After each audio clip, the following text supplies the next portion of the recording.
वक्रतुण्ड महाकाय सूर्यकोटि समप्रभा निर्विघ्नं कुरु मे देव सर्वकार्येषु सर्वदा। लोक लाइव में मैं सौशिप्रा प्रशांत जुएकर सनातन संस्था की ओर से आप सभी का हार्दिक स्वागत करती हूँ। लोक अध्यात्म इस कार्यक्रम के अंतर्गत हम देख रहे हैं श्री गणेश चतुर्थी की अध्यात्म शास्त्रीय जानकारी। पिछले एपिसोड्स में हमने देखा कि गणेश जी की मूर्ति किस प्रकार की हो, हम उन्हें अपने घर में किस प्रकार लाएं, उनकी पूजा में हम जो भी दूर्वा अथवा फूल चढ़ाते हैं उसकी सही पद्धति क्या है, गणेश जी की उपासना की पद्धति क्या है और उनकी कृपा अधिक से अधिक कैसे प्राप्त करें। आज हम देखेंगे विसर्जन के विषय में।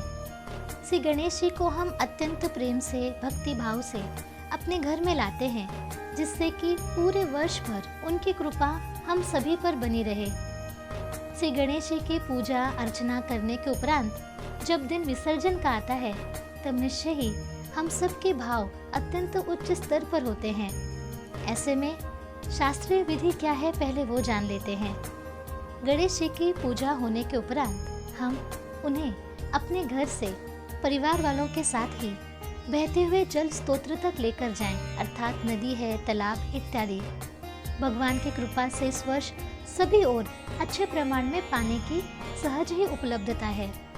बहते हुए जो पानी का स्तोत्र है, अर्थात हम नदी समझ लें, तो नदी के पास जाने के पश्चात हम गणेश जी की पुनः आरती करें। साथ में एक शिदोरी रखें जिसमें दही, पोहे इत्यादि वस्तुएं हम उनके लिए बांध कर रखें। गणेश जी से प्रार्थना करें कि हमारा पूरा वर्ष आप आनंद में रखना, अगले वर्ष हमारे घर में आप पुनः आगमन करिएगा। ऐसे हम प्रार्थना करके उनको हम बहते हुए जल में प्रवाहित कर सकते हैं। यह हो गई शास्त्रीय विधि। आजकल हम देखते हैं कि समाज में कृत्रिम तालाब अथवा मूर्ति दान अथवा इस प्रकार की जो बातें समाज में बताई जाती हैं, उसको करने से क्या हमारी हानि होती है। कृत्रिम तालाब की जहाँ तक बात है, तो कृत्रिम तालाब में जब हम गणेश जी की मूर्ति का विसर्जन करते हैं तो उसके पश्चात ऐसा देखा गया है कि वो जो मूर्तियों का बचा हुआ हिस्सा होता है, कुछ अधगली होती हैं, कुछ अच्छी तरह से उनका विसर्जन नहीं हुआ होता है, तो वो पूरा जो सामान है वो उठाकर एक कचरे की तरह उसको कहीं तो भी वहाँ पर डंप किया जाता है। पार्क की ज़मीन भरने के लिए उसका प्रयोग किया जाता है। रास्ते के जो गड्ढे हैं उनको भरने के लिए भी कई जगह उनका प्रयोग किया गया है, ऐसा भी ध्यान में आता है। कभी कभी जब हम मूर्ति दान देने वालों को यह मूर्ति देते हैं तब वह मूर्ति ऊपर से पुल से ऐसे फेंक दी जाती है। तो जिस गणेश जी का हमने पूजन किया है उनको इस तरह से फेंक कर विसर्जन करना ये शास्त्र में नहीं है, और इस प्रकार हम करते हैं तो हमें उसकी कुछ भी लाभ नहीं मिलता। और सबसे बड़ा प्रश्न तो ये है कि गणेश भगवान स्वयं देवता हैं, वो कोई दान की वस्तु नहीं है। इसके लिए मूर्ति दान ये आप कृपया मत कीजिए।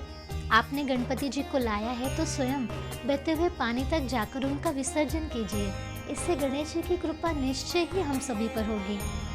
इस प्रकार हम विसर्जन के योग्य पद्धति से हम उसका पालन कर सकते हैं।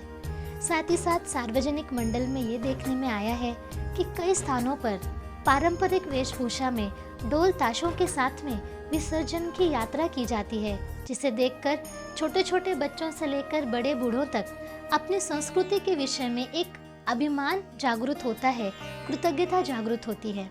परंतु कई स्थानों पर दारू पीकर यात्रा में नाचना अथवा गलत प्रकार से गणेश जी के सामने डीजे लगाना, पिक्चर के गाने बजाना और इस प्रकार वो विसर्जन की यात्रा निकालना, ये सर्वथा अनुचित है। लोकमान्य तिलक जी ने इस उद्देश्य के लिए गणपति जी का उत्सव सार्वजनिक नहीं किया था। तो हम ये जानकर रखें कि यदि हम गणपति जी का विसर्जन यात्रा कर रहे हैं तो वो शास्त्रीय पद्धति से करें, जिससे गणेश जी की कृपा न केवल हम पर अपितु पूरे समाज पर भी होगी और अगले वर्ष तक वे हमें कृपा प्रदान ही करते रहेंगे। गणेश जी के विषय में जानकारी देने वाला सनातन संस्था का ऐप है गणेश पूजा और आरती ऐप, वो आप प्ले स्टोर से अवश्य डाउनलोड कीजिए।